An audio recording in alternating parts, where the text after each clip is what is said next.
भगवान की कथा केवल श्रवण नहीं, आत्मा की अनुभूति होती है। आज हम एक ऐसी कथा लेकर आए हैं जो आपको राधा कृष्ण की दिव्य लीला से जोड़ देगी। प्रस्तावना। राधा रानी भगवान श्री कृष्ण की प्रियतम, भक्ति, प्रेम और समर्पण की मूर्ति मानी जाती है। उनकी लीलाएं और कथाएं वैष्णव परंपरा में अत्यंत रहस्यमय और अद्भुत रूप में वर्णित की गई हैं।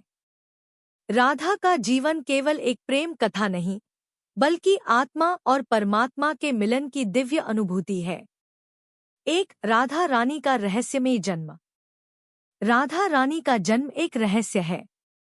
कहा जाता है कि वे वृषभानु और कीर्ति देवी की पुत्री थी, परंतु अनेक शास्त्रों में वर्णन मिलता है कि राधा रानी का जन्म धरती पर नहीं, बल्कि गोलोक धाम से हुआ था।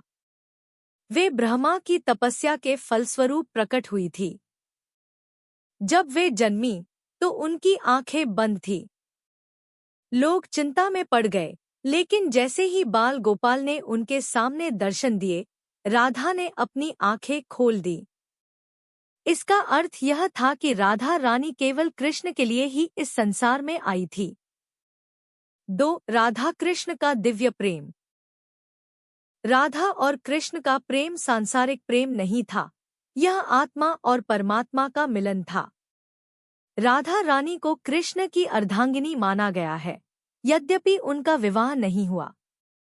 फिर भी कृष्ण ने स्वयं कहा है, राधा के बिना मेरा नाम अधूरा है। ब्रज की गोपियों में राधा सर्वोपरि थी। रासलीला में राधा का स्थान केंद्रीय था, और जब राधा रुष्ट होती तो कृष्ण रास छोड़कर उन्हें मनाने जाते थे। 3. राधा का अद्भुत त्याग और समर्पण। जब कृष्ण मथुरा चले गए तो राधा ने कभी उनसे लौट आने की अपेक्षा नहीं की। उन्होंने जीवन भर कृष्ण को ही अपना सर्वस्व माना और ब्रज में रहते हुए उनकी स्मृति में लीन रहीं।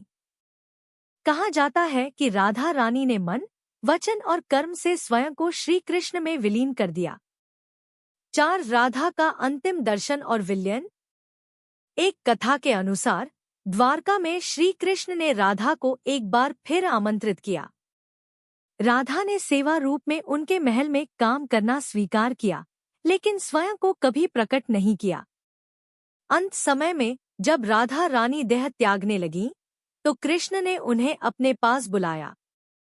राधा ने निवेदन किया, हे कृष्ण, मुझे कुछ नहीं चाहिए, बस मुझे उस बांसुरी की ध्वनि सुना दीजिए जिससे आप मुझे बुलाते थे।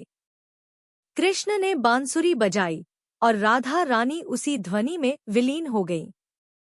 उसी दिन से श्री कृष्ण ने कभी बांसुरी नहीं बजाई। उपसंहार। राधा रानी की कथा प्रेम की पराकाष्ठा, त्याग और भक्ति का प्रतीक है। उनकी रहस्यमय लीलाएं यह दर्शाती हैं कि सच्चा प्रेम देह में नहीं, आत्मा में होता है। राधा रानी आज भी हर भक्त के हृदय में जीवित है, और उनका नाम लिए बिना श्री कृष्ण का नाम अधूरा माना जाता है। राधे राधे बोलना पड़ेगा, क्योंकि कृष्ण से पहले राधा का नाम आता है।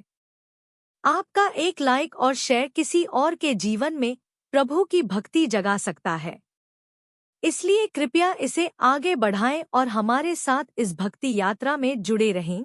सब्सक्राइब अवश्य करें।